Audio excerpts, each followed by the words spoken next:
long as we keep the momentum we've been talking about.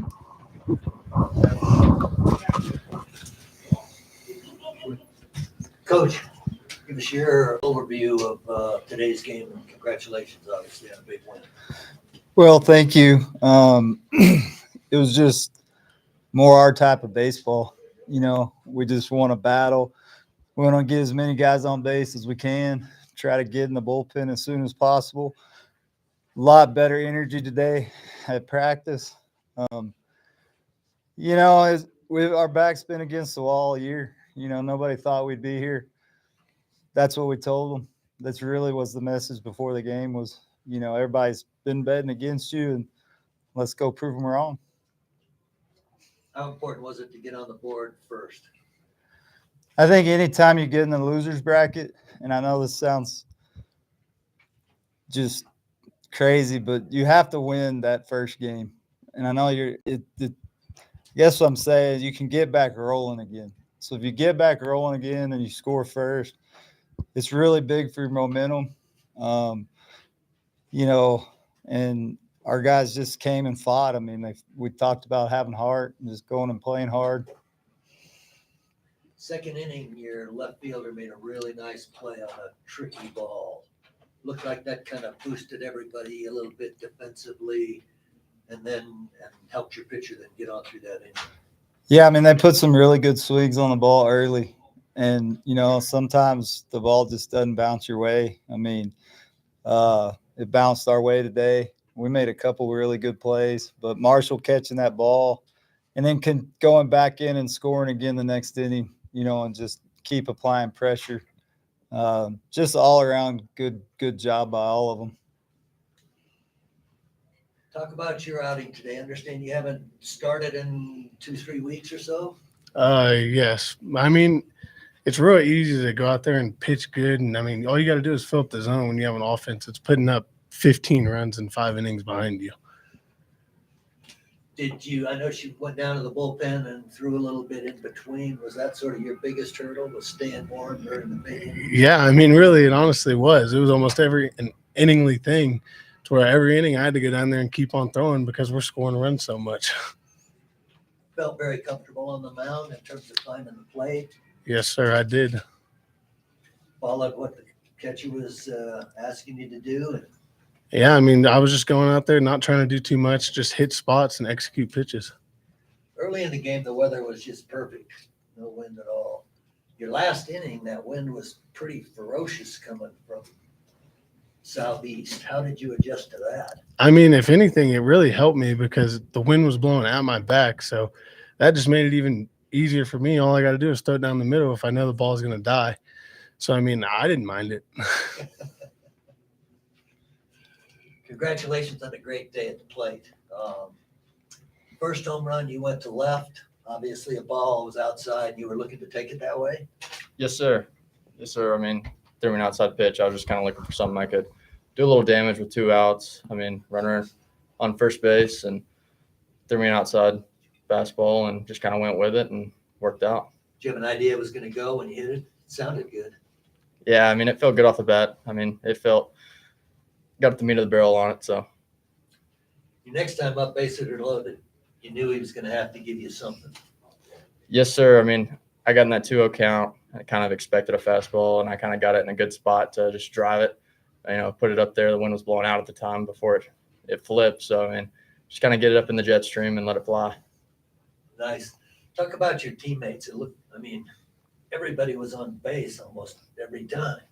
It's awesome. I mean, we just got guys we got all-around team. I mean, we got guys that can hit for power. We got guys that can just get on base for us and, you know, keep passing the bat.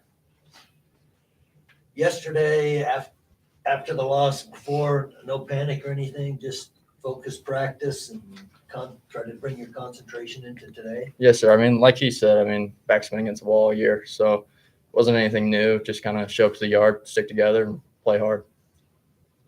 You guys, I just got 2 for Coach really quick. You guys, Blinn's never put up an offensive performance like this in their time here at JUCO. 15 runs, the most they've ever had. How's it? And kind of piggybacking on that, you guys had 2 kids that batted 5 times in 5 innings. Have you ever seen this type of an offensive performance here in your time here? Heard about that? Like, what does it mean to you? Well, our park plays very similar to this park at home, which I do think helps us because we feel a little comfortable at the plate, especially when the wind's blowing out. Really helps our pitchers as much as it helps our hitters because we know we're going to give up some home runs, and they're used to that. They're used to some pop-ups going out of the park, and so we've had some games this year. I mean, we were down 11-0 in the third inning against Alvin one game and came back and beat them like 19-15. So we know we're capable of scoring runs. It's just you don't do that without having good at bats every single time. Everybody has to keep having good at bats, and it's not rocket science. If you get a good pitch to hit, your odds of getting a hit go way up. If you don't help the pitcher, don't swing at balls in the dirt. And that's where the team aspect comes in, is just lay off the balls and swing at the strikes. Coach, you said last thing you said last night was that we were going to see what this team was made of. Were you excited just to get the guys on the field and really see how they were going to respond? Yeah, I'm proud of them. Very proud of them. It's not easy to come back after your first loss and win a game. I think it shows character anytime somebody does that. And we knew that Gaston had already done that. And so at least I knew, they were coming off a win. So I knew it was going to be a battle. It was going to be a good game. And, you just got to try to get the momentum. Getting the momentum early, like you said earlier, was huge. Tanner, obviously I've been in the dugout with you guys all year. Just kind of an energy when you come to the plate. Your teammates, obviously, just your reputation, kind of expect you to do something. Kind of talk about just creating that vibe for the guys. I mean, you're obviously a catalyst for the offense, and the guys expect you to make something happen. Just speak to that. Just go up there and try and have a good at bat. Just kind of do what you can to help your team win. Coach, in the first inning, there was another couple of defensive sequences that obviously helped you. Threw 2 runners out at third base in that inning. That obviously, again, helped the confidence for your pitcher. Right. Yeah, anytime you get your team making plays like that, it obviously helps. And it probably frustrated them as much as it helped us, and that's hard. It's hard to keep that momentum going when you feel like stuff isn't going your way like that. And so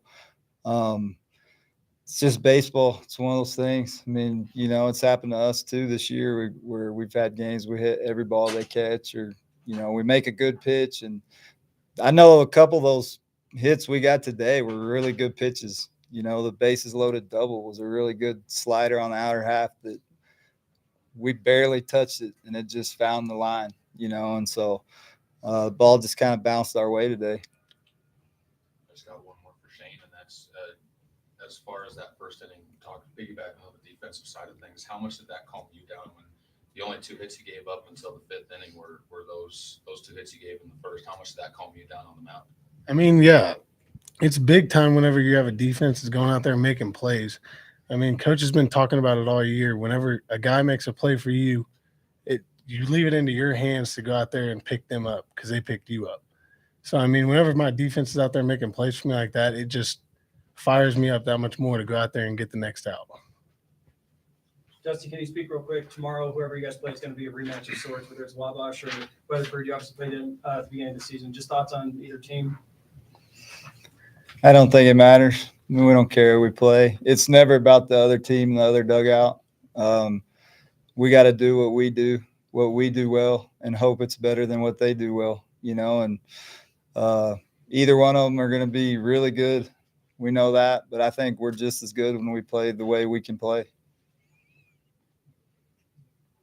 Thanks, guys. Thank y'all. Appreciate it.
Coach, momentum swung early.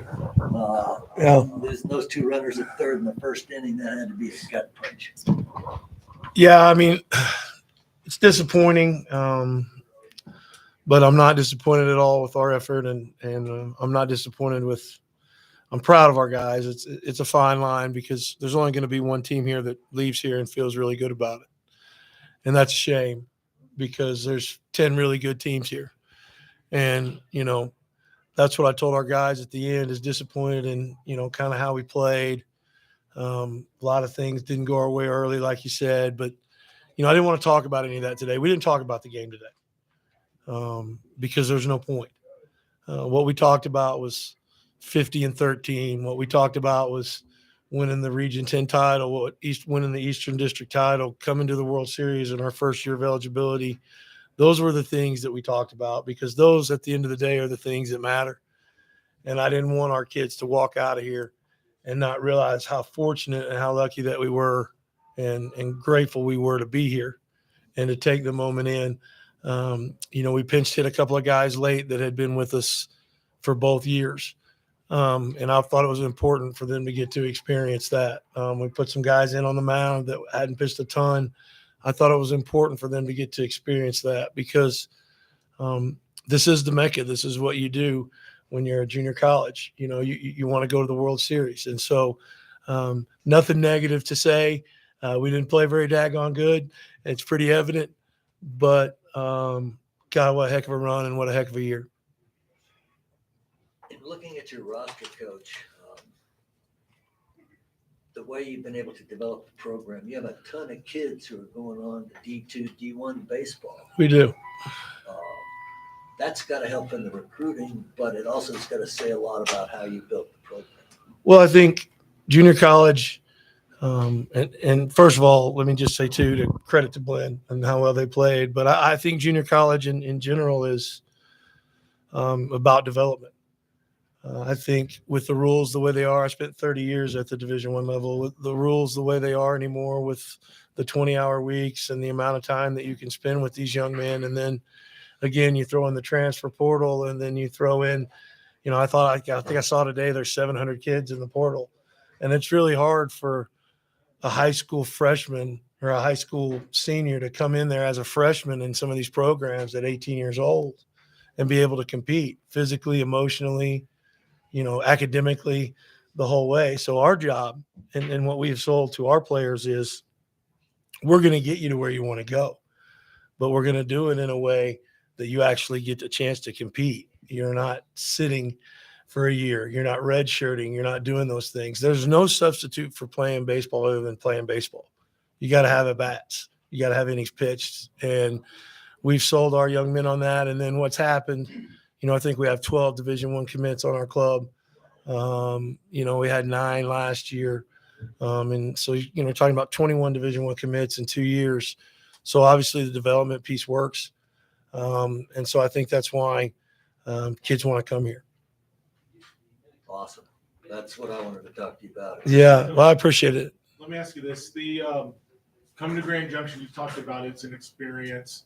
Watching your guys here at the end of the game interact with the young kids in the stand. Right. Just talk about that experience here in Grand Junction. That's really unlike any place else. Well, it really is. And I had been telling our guys, I had recruited Grand Junction several times when I was coaching at the Division I level. So I had an idea, but even I didn't have an idea. When I got here and met my host, who was amazing, in the Rotary Club in Wayne, and how much these people truly care about our players, how much they truly want to be invested in this. And it really rubs off on our guys. And I think that was one of the harder things too. I think when we got here, we thought, hey, we're just coming in here to try to win a tournament, but it's just so much more than that. It's almost camaraderie and a brotherhood that you guys bring and that the community brings. And, that makes it tough. That makes it, but I'm so happy that, I'm standing there down there watching them. Nobody wanted to leave the field. And, it says good things about, where we are and where we want to be, and just so thankful for the opportunity. And it'll hurt.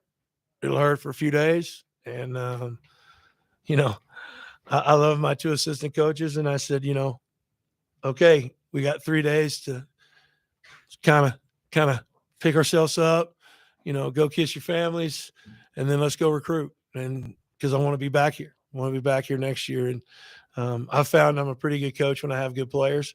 So we got to get on the road and recruit some guys. But I just thank you guys so much for the opportunity to be here. The last thing I would like to say is credit to Blinn. We didn't talk much about it. I kind of skipped past it, and I didn't mean to do that. You know, I thought early in the game, you know, I thought Kyle was having trouble with command, which is uncharacteristic for him and I.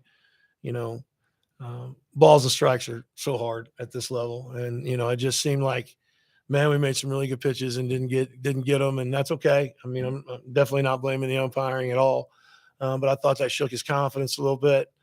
You know, and then they do a really good job of hitting and get 2 in the first. And then what you guys alluded to earlier, I thought was the key. I think the key to the whole game is if we score in the first, it changes everything. And we get thrown out at third twice. You know, we barrel 2 balls up and we get thrown out at third twice. Can't happen. You know, there's a difference in being aggressive and stupid. And we were the second time. So, you know, and then for them to go right back out and put up a 4, that kind of deflated us. And then after that, you know, it was just an uphill climb. But I really thought the first inning was the difference in the game, how, you know, they came out and punched us in the gut, and then we had a chance to come right back out and do the exact same thing and get thrown out at third twice and end up getting a 0. So credit to them. I think they're going to go a long way. I think they can really hit.